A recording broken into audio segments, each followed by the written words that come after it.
திருச்சிற்றம்பலம். இவ்வுலகம் வாழ்க, உலகத்தை சார்ந்து வாழ்கின்ற இயற்கைகள் வாழ்க, இயற்கையை சார்ந்து வாழ்கின்ற எல்லாம் உயிர்களும் இன்புற்று வாழ்வாங்கு வாழ்க. அன்பும் அறிவும் ஞானமும் உடைய பெரியோர்களையும் சிறியோர்களையும் சித்தனும் சிவனும் வலை ஒளி தங்களை அன்புடன் வாழ்த்தி வரவேற்கின்றது. கேளப்பா மூலமடா லிங்கந்தண்ணில் கிருபையுடன் தண்டுக்குங் கீழ்மேலாக நாலப்பா தமர்போலே பிடர்மார்க்கம் நன்றாக ஓடுமடா நரம்பினுள்ளே வாழப்பா அண்டமுட்டி உயரமைந்தா வலுவாக முன் சொன்ன நரம்பினுள்ளே தேளப்பா சேர்ந்து மிக பின்னலாகி சிறந்திடவே புருவமத்தி யாகும் பாரே.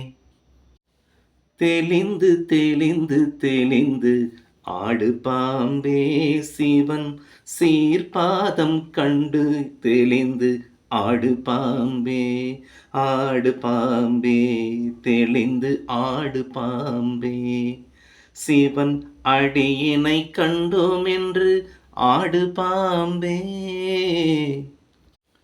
ஓம் சத்குரு ஸ்ரீ பாம்பாட்டி சித்தர் திருவடியை போற்றி வணங்குகின்றேன். இன்று நம் செவிக்கு விருந்து பாம்பாட்டி சித்தரின் தேனமுதம். ஐயன் எழுதிய பாடல் பாம்பாட்டி சித்தர் தத்துவம். இவருடைய கதையை கொஞ்சம் சுருக்கமாக பார்க்கலாமா? ஜோகி சமுதாயத்தை சேர்ந்தவர். எப்பேற்பட்ட விஷ பாம்பையும் சும்மா அசால்ட்டாக பிடிப்பார். இவர் மலை கிராமவாசி, நாகப்பிடார் என்று பெயர் எடுத்தவர். வைத்தியசாலை வைத்து கொண்டு மூலிகை வச்சு எல்லா மூலிகையும் கலெக்ட் பண்ணி அந்த மூலிகையை வச்சு ஆராய்ச்சி பண்ணி மக்களுக்கு இலவசமாக வைத்தியம் கொடுத்தவர். இப்போ எல்லோரும் இலவச வைத்தியம் ஒரு சிலவங்களாம் கொள்கிறாங்க இல்லையா? பாம்பாட்டி சித்தர் பெருமை அன்னைக்கு இலவச வைத்தியத்தை கொண்டு வந்துட்டார். எல்லாருக்கும் இலவச வைத்தியம் கொடுத்தார் அன்னைக்கு அவரால் முடிஞ்சது. எப்பேற்பட்ட விஷக்கடி இருந்தாலும் சரி மனிதனை காப்பாற்றிடுவார் அவர். அடர்ந்த காட்டுக்கெல்லாம் சென்று விஷப்பாம்பெல்லாம் பெரிய பெரிய விஷப்பாம்பெல்லாம் பிடிச்சிட்டு வந்து ஆராய்ச்சி செஞ்சு அந்த ஆராய்ச்சி முடிஞ்ச ஏற்பாடு அந்த பாம்பையும் ஒரு நல்ல விலைக்கு அவர் விற்றுடுவார். அந்த விற்ற காசை இவர் வச்சிக்கவே மாட்டார். அந்த காசை மக்களுக்கு பயன்படுத்துவார், மருத்துவத்துக்கு பயன்படுத்துவார். அப்பேற்பட்ட மிகப்பெரிய மகான். அதாவது மகான் ஆகிறதுக்கு முன்னாடி நாகப்பிடாரன் அவர். அதே போல் ஒரு செல்வந்தர் வந்தார். இதே போல் மருதமலை இதில் ஒரு காட்டில் மாணிக்கத்தில் தலை ஏந்தி மாணிக்கம் இருக்குது. அந்த ஒரு ராஜநாகம், அந்த ராஜநாகத்தை கொஞ்சம் பிடிச்சிட்டு வந்து கொடுக்க முடியுமா அப்படின்னு அவர் சொல்கிறாரு.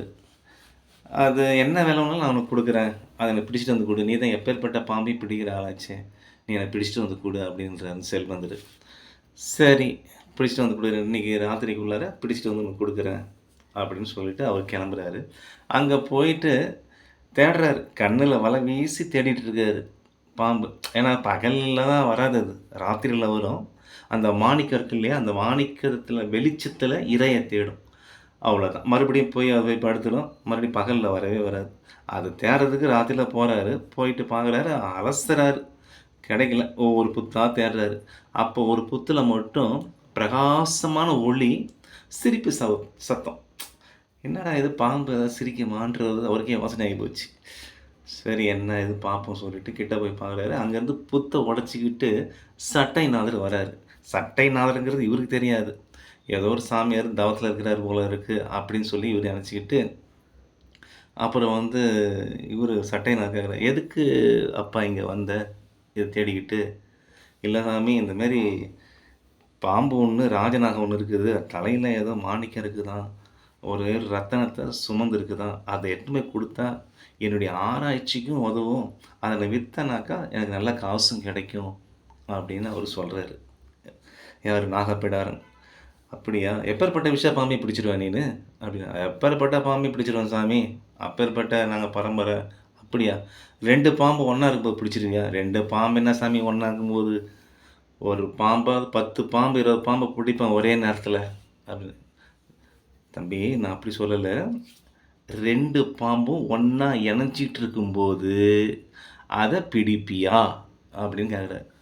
சத்தியமாக முடியாது சாமி, எந்த பாம்பாட்டியால அத பிடிக்கவே முடியாது. அப்பேற்பட்ட 2 இணஞ்சிட்டு இருக்கும்போது அப்படின்றாரு அவரு. ஏன்னா போட்டு தள்ளிடும் அது அப்படிங்கிறாரு. நான் வேணா 2 பாம்பு இணஞ்சுக்கிறத பிடிச்சு கத்துக் குடுக்கட்டுமா? பிடிக்கிறதுக்கு. என்ன சாமி சொல்றீங்க? எங்கள மாரி பரம்பரையில எங்களால முடியாது. உங்களால எப்படி முடியும்? அப்படிங்கிறாரு. பிடிக்க கத்து தரேன். பிடிக்கிறியா? அப்படின்னாரு. கண்டிப்பா சாமி. ஆனா, அவங்க சொன்ன ராஜநாகத்தில மாணிக்கருக்கும் சொன்னாங்க. அந்த ஒரு ரத்தின கல் இருந்தாக்கா, அது பெரிய விலையாமே! அத எடுத்துன்னு போனா நல்ல காசு பார்க்கலாம். நானும் மக்களுக்கு நெறைய செலவு செய்யலாம் இல்லையா? அப்டின்னாரு. அப்ப அதில ஒரு மாணிக்கம் தான் இருக்குது. நான் சொல்றதுல 2 பாம்புலயும் நவரத்தினமும் இருக்குது. அப்டின்னா சாமி? நவரத்தினம்னா 9 கற்கள். இந்த 9 கற்கள்னாக்கா மாணிக்கம், பச்சை, வைரம், வைடூரியம், கோமேதகம் இப்படிலாம் இருக்குதுப்பா.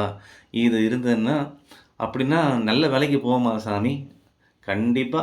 இத மட்டும் நீ புடிச்சிட்டன்னா, உலகமே நீ சொல்றத கேட்கும்.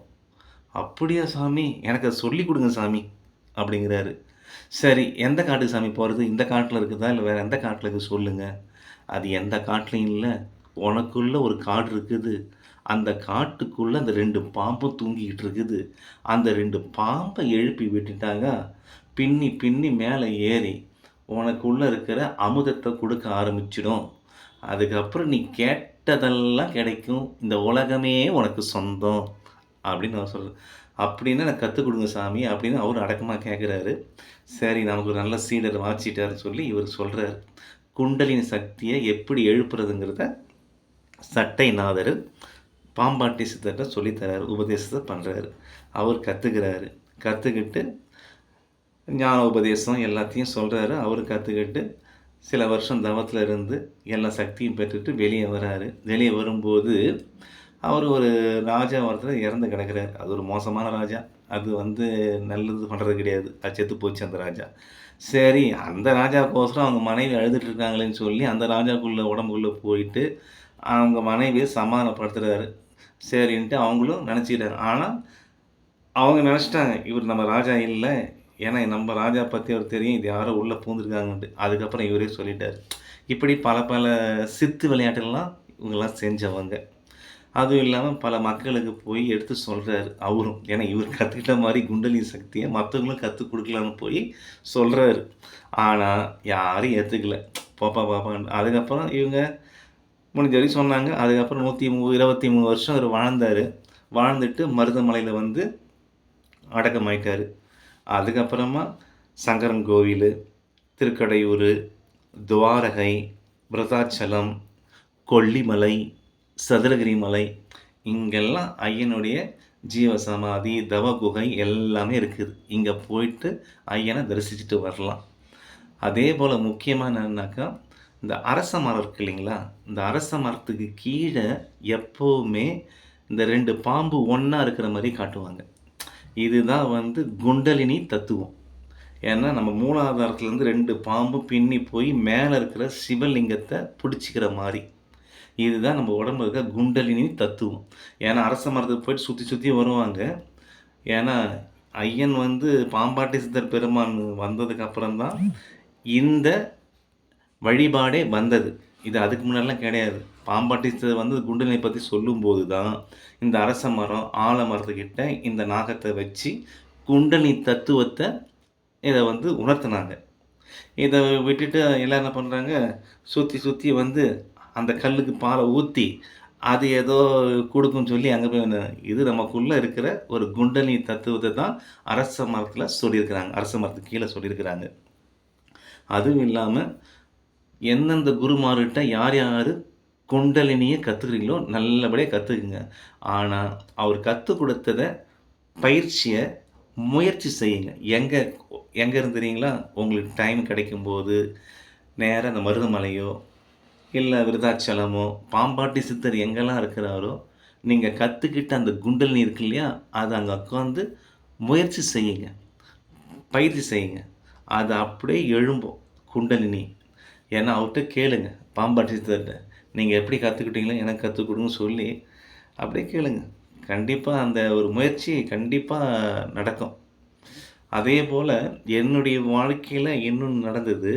அது உண்மையா நடந்தத சொல்றேன். என்னுடைய கடை ப்ளைவுட் கடை. அந்த ப்ளைவுட் கடை வச்சுட்டு இருக்கும்போது நான் கல்லாக்கிட்ட இருக்கும்போது ப்ளைவுட் உள்ள ஒரு பாம்பு ஒன்று போயிடுச்சு. வெளியிலேருந்து வந்து உள்ளே போயிடுச்சு. அதுக்கப்புறம் நான் உள்ளே போய் பார்த்தேன். பாம்பை தேடினேன். அதுக்கப்புறம் உள்ள சரி காணோம் போயிடுச்சுன்னு சொல்லிட்டு ஒரு 1/2 மணி நேரம் தேடுறேன். கிளம்பிடுச்சு. சரி போயிடுச்சுன்னு சொல்லிட்டு கல்லாக்கிட்ட உக்காண்ட்ருக்கிறேன். சேர் போட்டு உக்காண்ட்ருக்கிறேன். ஒரு 15 நிமிஷம் கழிச்சு காலுக்கிட்ட படம் எடுத்துட்டு நிக்குது. இப்படி பார்க்கும்போது சைடுல இப்படி பார்க்குறேன். காலெல்லாம் நிக்குது. என்னால ஒண்ணும் புரியல. வேர்த்து குபு குபுன்னு கொட்டுது. என்னடா இது போயிடுச்சுன்னு நினச்சோமே பாம்பு அப்படின்னுட்டு. அதுக்கப்புறம் எனக்கு வேற யாரும் தெரியாது. சித்தர்கள தான் தெரியுமே தவிர வேற யாரும் எனக்கு தெரியாது. சரின்ட்டு டக்குன்னு பாம்பாட்டி சித்தர கூப்பிட்டேன். ஐயா பாம்பாட்டி பெருமானே வந்து இந்த பாம்ப கொஞ்சம் ஓட்டி விடுங்க ஐயா அப்படின்னேன். உண்மையிலே நம்புறீங்களோ நம்பலையோ 10 செகண்ட் தான். காணாம போயிடுச்சு. சர்ருன்னு போச்சு. அது எங்கே போச்சுன்னே தெரியல. அதுக்கப்புறம் பாம்பாட்டி சித்த பெருமானுக்கு ஒரு நன்றியை சொல்லிட்டு, அதுக்கப்புறம் ரொம்ப ரொம்ப சந்தோஷம் ஆயிடுச்சு எனக்கு அன்னைக்கு. அவர் கூப்பிட்ட உடனே 10 செகண்டில் அது போயிடுச்சு. எப்பேற்பட்ட நாங்க தெரியுங்களா அது காலுக்கிட்ட உட்காந்து படம் எடுத்துகிட்டு இருந்தது அது. அதே போல் உங்கள் வீட்லேயும் சிலங்க வீட்டில் பாம்பு பூந்துருச்சுன்னுவாங்க. போய் இவங்கள கூப்பிடணும் அவங்கள கூப்பிடணுன்ட்டு முயற்சி செய்கிறீங்க கூப்பிடுங்க வேணாம் சொல்லல.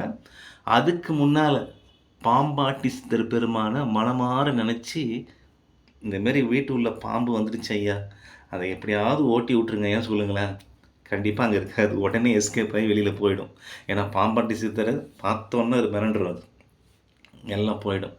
அதே போல் பாம்பாட்டி சித்தர் பெருமானின் அருளை பெற்றுங்க. எல்லாம் வல்ல ஏக இறைவன் அருளை பெறுங்க. குண்டலினியை எழுப்புங்க. அதனுடைய நேரம் வரும்போது இந்த குண்டலினியை எழுப்பலாம். நல்லா குருநாதர்கிட்ட போய் கற்றுக்குங்க எல்லாத்தையுமே.